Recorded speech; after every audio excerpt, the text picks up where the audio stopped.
আর পালিয়ে যাওয়ার বর্ণনা দিয়ে আসা যাক। ৫ তারিখ সকাল ঠিক ৯টায় প্রধানমন্ত্রীর অফিসে গিয়ে শেখ হাসিনাকে পদত্যাগ করতে বলেন সেনাপ্রধান। শেখ হাসিনার কথা শোনার সাথে সাথে সেনাপ্রধানকে দৌড়ে মারতে আসেন। এ সময় তিন বাহিনী প্রধানকে অকথ্য ভাষায় গালাগাল করেন শেখ হাসিনা। জেনারেল ওয়াকারকে হাসিনা বলেন, তুই পুলিশকে দেখে শিখতে পারিস নাই?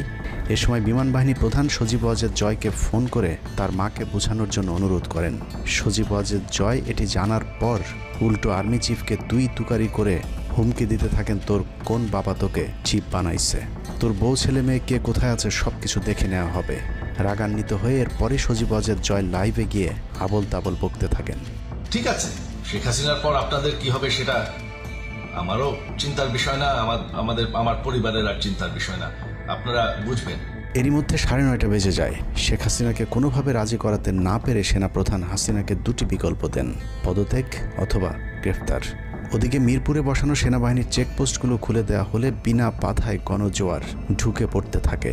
মবটি যখন গণভবন থেকে মাত্র ২০ মিনিটের দূরত্বে চলে আসে, এ সময় সেনাবাহিনী এক প্রকার জোর করে শেখ হাসিনাকে পদত্যাগপত্রে সই করান। এ সময় এসএসএফের দু একজন এগিয়ে আসতে চাইলেও সেনাপ্রধান হাত ইশারা করলে তারা জায়গায় দাঁড়িয়ে থাকেন। পদত্যাগের পর শেখ হাসিনা জাতির উদ্দেশ্যে ভাষণ দেওয়ার অনুরোধ করলে সেনাপ্রধান হাসিনাকে বলেন, জীবন বাঁচাতে চাইলে দ্রুত গাড়িতে গিয়ে উঠুন, জনগণ গণভবনে ঢুকে পড়ছে। সেনাবাহিনীর মতে শেখ হাসিনা সেদিন মাত্র ৫ মিনিটের জন্য বেঁচে গিয়েছেন, তা না হলে জনগণ তাকে ধরে ফেলত।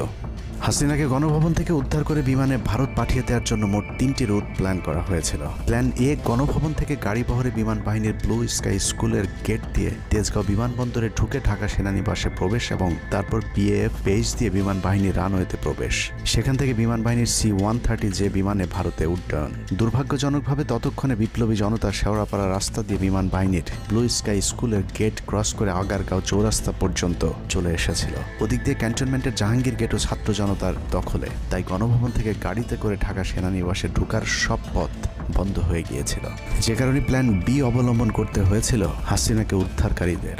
প্ল্যান বি অনুযায়ী গণভবন থেকে বিমান ঘাঁটিতে যাওয়ার তখন একটাই পথ বাকি ছিল, তা হলো হেলিকপ্টারে যাওয়া। বিমান বাহিনীর MI-17 হেলিকপ্টার চন্দ্রিমা উদ্যানের পাশে বাণিজ্য মেলার মাঠে এসে অবতরণ করে। খুনি হাসিনা চন্দ্রিমা উদ্যানের পাশের রাস্তা দিয়ে বাণিজ্য মেলা মাঠে প্রবেশ করে এবং সেখান থেকেই হেলিকপ্টারে করে বিমান বাহিনী ঘাঁটিতে নিয়ে যাওয়া হয় তাকে। সেখানে গিয়ে তারেক সিদ্দিকী এবং সালমান এফ রহমানের জন্য কিছুক্ষণ অপেক্ষা করে শেখ হাসিনা। তবে শেষ পর্যন্ত সালমান এফ রহমানের পৌঁছাতে দেরি হয় শেখ হাসিনাকে নিয়ে কোনো গন্তব্য ছাড়াই 10টা 45 মিনিটে উড়াল দেয় বিমান বাহিনীর C-130 জুলিয়েট বিমানটি। সাধারণত বিমানের রুট ব্যবহারে কোড ব্যবহার করতে হলেও সেটা করেনি। রাডার ফাঁকি দিতে জীবনের ঝুঁকি নিয়ে এই পদ্ধতি অবলম্বন করা হয়েছিল। ফুল ফুয়েল লোড করা হয়, ভারতে যদি জায়গা না হয় তাহলে যেন মধ্যপ্রাচ্যের কোনো দেশ পর্যন্ত চলে যাওয়া যায়।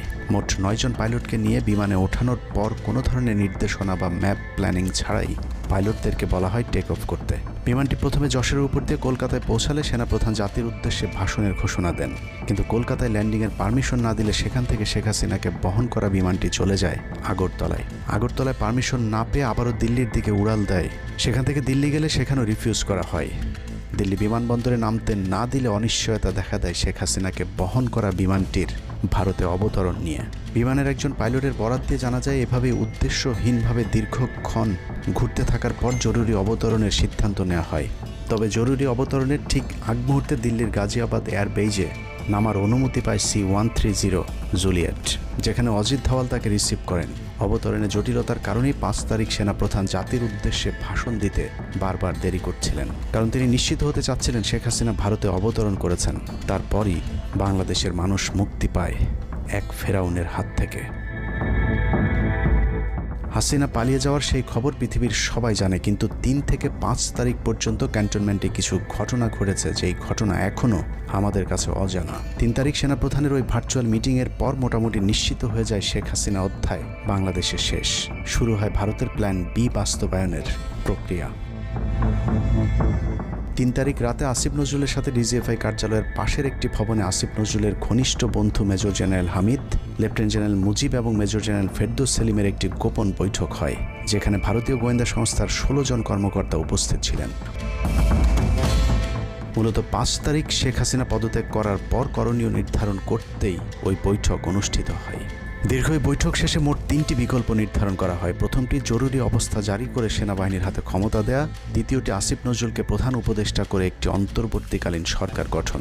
অন্তর্বর্তীকালীন সরকারের ভেতরে যেন ভারতীয় বলয়ের লোকজন বেশি সংখ্যায় রাখা যায় সেটা নিশ্চিত করার ব্যাপারেও আলোচনা হয় বৈঠকে, এবং সেটা নিশ্চিত করতে আসিফ নজরুলের পেছনে সেনাবাহিনীর ওই অংশটির সর্বোচ্চ সাপোর্ট থাকারও নিশ্চয়তা দেওয়া হয়।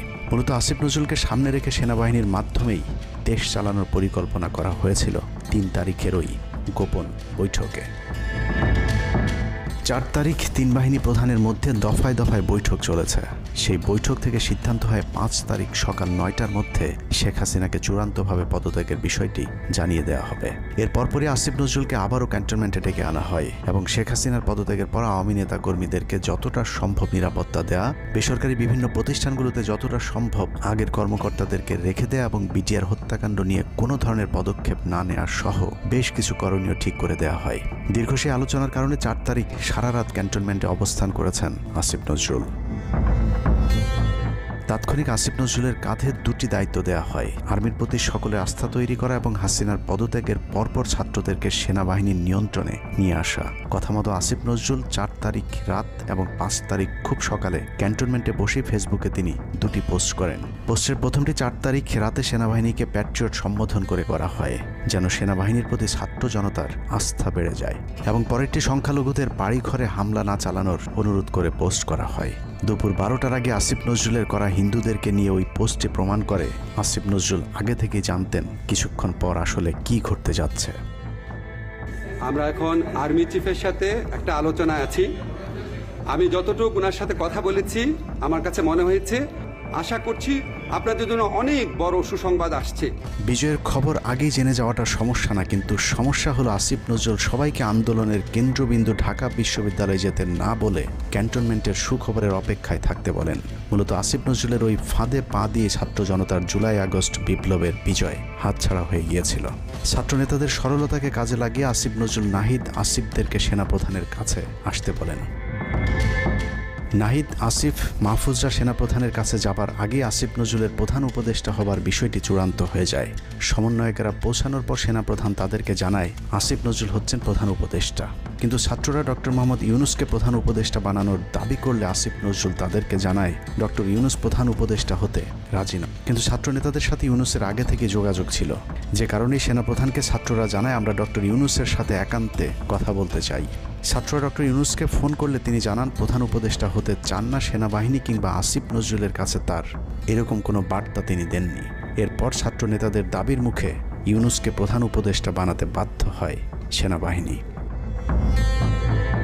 ডক্টর মোহাম্মদ ইউনূসকে প্রধান উপদেষ্টা করা হলেও ক্ষমতার কেন্দ্রে থেকে যায় ভারত নিয়ন্ত্রিত ক্যান্টনমেন্টের মদতপুষ্ট আসিফ নজরুল, যাকে তারা সুনিপুণভাবে গেল এক যুগে তিলে তিলে তৈরি করেছেন। আসিফ নজরুল তার মন্ত্রণালয়ের বাইরেও সবখানে নিয়োগ থেকে বদলি বরখাস্তের একক ক্ষমতা ভোগ করতে থাকে। একদিকে সেনাবাহিনীর ছত্রছায়া আসিফ নজরুলের হাত ধরে ভারতীয় এজেন্টদেরকে গুরুত্বপূর্ণ সব পদে বসানো হচ্ছিল, অন্যদিকে চলছিল পুরো দেশ দখলের ভয়ঙ্কর ষড়যন্ত্র। কিন্তু ছাত্রদের চাপের মুখে আসিফ নজরুলের পরিবর্তে ডক্টর মোহাম্মদ ইউনূসের প্রধান উপদেষ্টা হবার বিষয়টি কোনোভাবেই মেনে নিতে পারেনি সেনাবাহিনীর ভারতপন্থী অংশটি, যে কারণে 5 তারিখ রাতেই একটি ব্যর্থ সেনাকুয়ের ষড়যন্ত্র করা হয়েছিল। 5 তারিখের পরপর ইউনূসের একের পর এক ভারতীয় আগ্রাসন বিরোধী বক্তব্যে আতঙ্কিত হয়ে ওঠে ভারতীয় বলয়, যে কারণে 8 তারিখ শপথ নেয়ার আগেই ডক্টর মোহাম্মদ ইউনূসকে হত্যা করে সেনাকুয়ের আরেকটি চেষ্টা চালায় সেনাবাহিনীর ওই অংশটি। 8 তারিখ ডক্টর ইউনূসের নেতৃত্বে নতুন সরকার শপথের ঠিক আগ মুহূর্তে একটি সেনাকুয়ের চেষ্টা করা হয়। কুয়ের নেতৃত্ব দেন লেফটেন্যান্ট জেনারেল মুজিব এবং মেজর জেনারেল হামিদুল হক।